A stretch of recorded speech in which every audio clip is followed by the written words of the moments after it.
just got two questions, but I'll do one for now. Hope all is well that side.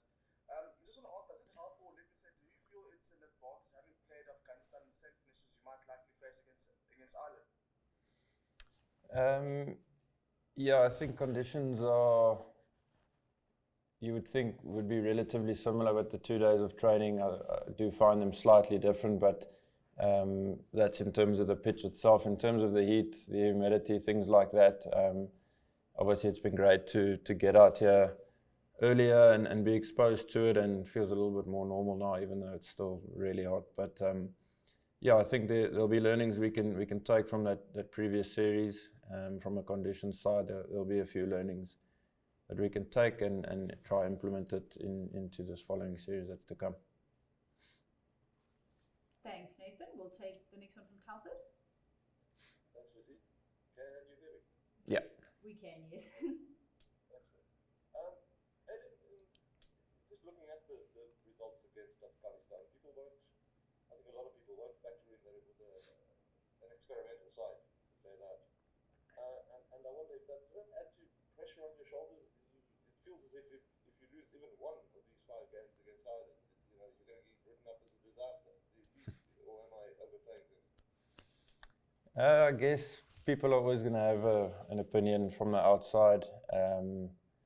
What matters to us, most importantly as a squad, is understanding where we are currently and making sure that we fast track our learning through experiences like that, so that we can become ultimately a better team, a squad with better depth, and then start winning games for South Africa. So by all means, we're not here to accept defeats.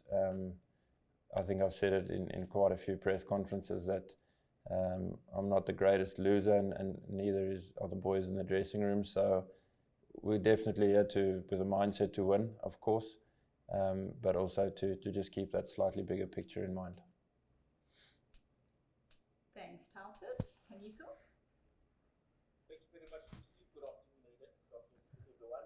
Just further to elaborate on Telford's question, how typical is the thin line between winning and developing and losing and developing? Because it's very clear what the idea is behind like depth for future IC and other engagements. But also, though, as we've seen in the Springboks, that in their development they're able to win, whereas in the box it's tending to be with the Proteas. It's a bit on the other end of the spectrum. How thin and difficult a line is that? Yeah, it is. It's a very thin one. You're right. It's still professional sport where you represent your country and you play with that responsibility and try to win games, of course. So the line is thin. Obviously, as a squad, we've committed to that bigger picture and where we're trying to go. But like you say, hopefully you can learn and grow and still win games of cricket. So that'll be the message, of course, moving forward. And hopefully we can get that right. I mean, there are no guarantees, but every game, there's no point giving guys experience if they're not going to take the lessons and learn. I'm still learning as I'm playing currently. So you take those learnings as best you can and try to let it fast track you as best you can. I mean, if you can ideally learn from that in the next game you find yourself in a similar situation, you make the right decision or you get the execution right, then we as a team will be happy with that. Thanks, Kaniso. We're going to go Bernard.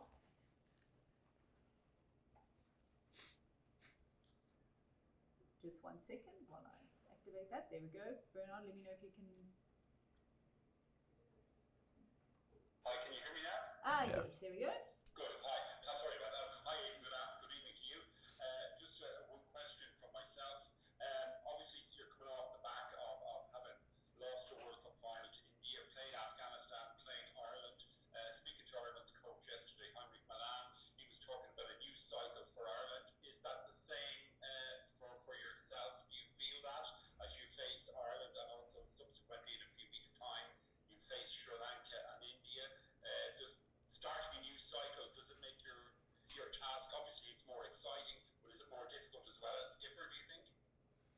It is definitely a new cycle, yes. I wouldn't say it makes it too much more difficult now. I think it really motivates me to try get the best out of the guys, try give as much info as I can, along with the guys that are relatively experienced as well in the coaching staff. So it's an exciting challenge that we sort of, that's at least how we see it. If you can keep seeing things from the bigger picture point of view, it certainly helps. It doesn't make losses any easier, that's for sure, but we're positive that soon we can get back into winning ways as a team, and ultimately if you can learn and win, that'll be the best of both worlds, I guess. Yeah, thanks very much. Good luck. Thank you. Thanks. We'll go for Dose next. Aiden, obviously South Africa have got players that can do amazing things, like reach the final of a T20 World Cup. But it seems like when the first choice players are not around, like obviously you were blanked twice in West Indies 3-0 and then lost to Afghanistan, albeit in a different format. What do you think about when you look at South Africa's depth? Are you happy with what's coming through, or is the step between where they're coming from and where they're going to a bit too big? I think if you look at something like the SA20, we've seen the guys that are here now do really well at SA20, and I personally feel the standard of cricket at the SA20 is really high, so that helps me lean on the side that the guys do have the abilities, of course, and have shown it in a tournament like that where the standard is high. So ultimately you want guys to be going to be involved in their franchises as much as they can back at home, and take the knowledge and the experience with them, the standard of operating as a national team back there, and hopefully that can help grow franchise cricket in South Africa, of course, and the players that are coming through. So I wouldn't say I'm too worried about the level, only because I've seen what guys have been able to do from the franchise system into something like the SA20. Thanks for those. In the interest of time, we are going to start taking the last couple of questions, starting with Neil. I'm just going to activate your... Here we go. Neil, you're just going to... there we go. Perfect. Please go ahead. Hi, Aiden. You said, was it yesterday or a couple of days ago, you're missing the 3 ODIs in order to prepare for the tests in Bangladesh. In days gone by, the only way to prepare for a test was playing against the red ball, I suppose. But given that you can't play a first-class game, I just wondered how you would be preparing, especially for opening. Yeah, you make best with what you have, I guess. We'll go home, also let the mind rest for a couple of days, and then get into the red ball work. I think we have a pretty good idea of the challenges we're going to face in Bangladesh, and try simulate those conditions as best we can at home. Obviously it'll never quite be the same, but working hard there is certainly better than just going over there and hoping that things go well. So that's the idea behind it, to work on it, obviously work on the bowling as well, get the loads up quite a bit, so that if there's a role for me to play there, I'm confident to do so, and I don't have to cram all the work in once we get there, because the schedule's pretty busy, and it's still important for us as a test team to have really good preparation and give ourselves shots at winning test series. Thank you. Thanks, Neil. So we will take the last 2 questions, that being from Alvin and then Zahir.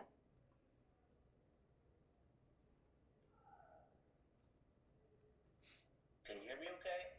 Yes? Yes, yeah, go ahead. Thank you. How do you rate Ireland at the team? And how big a challenge will it be, do you think, in the series? Yeah, it'll be a big challenge for sure. Like you've heard now, a team that's younger and maybe less experienced, in conditions that are pretty foreign to us, of course. So, and obviously against a really good Irish team, and with guys that are match winners and guys that have taken down any opposition that they've come across. So big challenge for us, an exciting challenge. Again, we as a team want to get back to winning ways. I don't think any sportsman likes to lose, so I'm really fizzed up about the idea of trying to win. and also definitely the bigger picture for us as a squad at the moment, which is growing that depth of players and giving guys great experience that they can take back to where they go and keep sort of operating by those standards to become quality international players. Okay. Thanks, Alvin. Then lastly, just wrapping with Sahir. Hi, that's Aiden. You obviously got some runs the other day, which has been great, but the T20 form, international form, hasn't been that great for the last while. Just how important is it for you to get some runs under your belt in the series, and also just from a captain's point of view to lead, just to help these youngsters settle in when the captain's going well? Yeah, I've always wanted to try be a captain that leads from the front, of course. So, and that comes through performance. Every time I go out to bat, ultimately I'm desperate to score runs for the team and win games for the team. So I don't think anything changes from there. We understand the nature of the beast, like I've said many times to you guys, and I feel like the prep's been really good. Fortunately, feel like I'm hitting the ball quite nicely. So hopefully things can go well, of course. So we'll see how it ends up going, but yeah, we'll definitely be pushing to put in some good performances for the team to help us win.